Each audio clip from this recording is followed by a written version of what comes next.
I'm just going to read this instead of.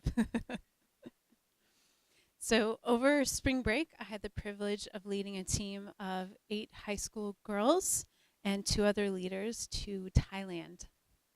And the focus of this trip is a learning trip where we partner with and learn from ministries deep in the trenches of the red light district in Bangkok. As you can imagine, this is a very intense trip. Um, and such an experience was a spiritual battle. We can see with our own eyes some of the deepest and darkest places on this planet and show the absolute depravity of man. Yet, on this trip, we were able to see glimpses of hope, and these glimpses of light in the darkness somehow shine all the brighter in contrast to the dark. I have many stories from this trip, but today I'll share just one with you. Jill, and I've changed her name, Jill attends our school, and she is a junior this year. She's extremely intelligent, and she's a very sheltered 16-year-old with kind eyes and a compassionate smile. She holds a bright future in front of her.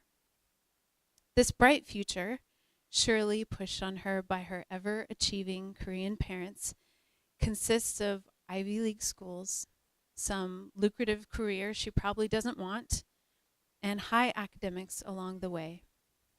This girl, Jill, is now friends with a prostitute.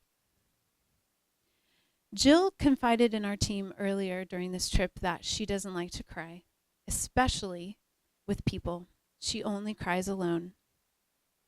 When told that this trip will make you cry, she questioned, well, what if I don't cry? Does that mean that I don't care? I assured her that everyone's response to injustices like trafficking and prostitution is different. Some people respond with tears, others respond with anger, and even some respond with silent breaking. As we cleaned up the nail polish and put away the chairs, sweeping the room clean that evening, I noticed that Jill was not with the rest of our team. Our team had thrown a party for prostitutes, a prostitute party. We don't talk about things like this in church, although today we are. During this prostitute party, we laughed. Oh, how we laughed. Laughter always seems to extend beyond language and cultural boundaries. The gift of laughter breaks down walls. Laughter reminds us that we are all the same. We are all human. We play games, we worship together. We experience the Spirit of God at work in the lives of these precious women. The only difference between us and them is perhaps that life experiences somehow forced them to make a living in this way, to be exploited, to sell their bodies to survive. Jill became friends with a prostitute, a bleached blonde, 40-year-old, beautiful Thai woman. This woman waited patiently to talk to Jill. She waited patiently to have Jill, and only Jill, paint her nails.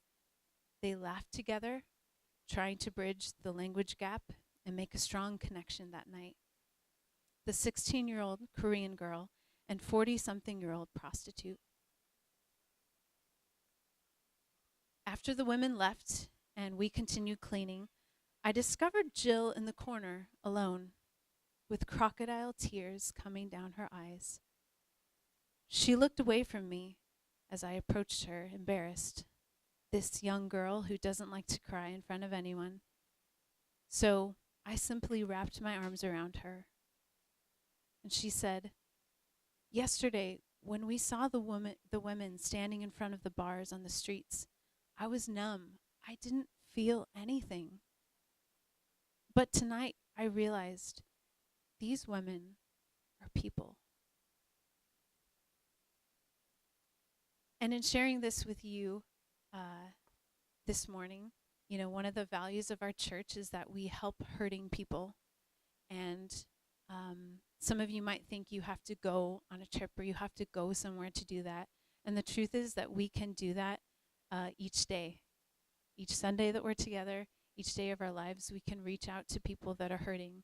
And it may not be, you may not even speak the same language or be able to communicate with them, but just a smile or an act of care really goes a long way. And so I just want to encourage you of that this morning. Like I said, you don't have to go somewhere to do that. We can do that even today, even this morning. So thank you.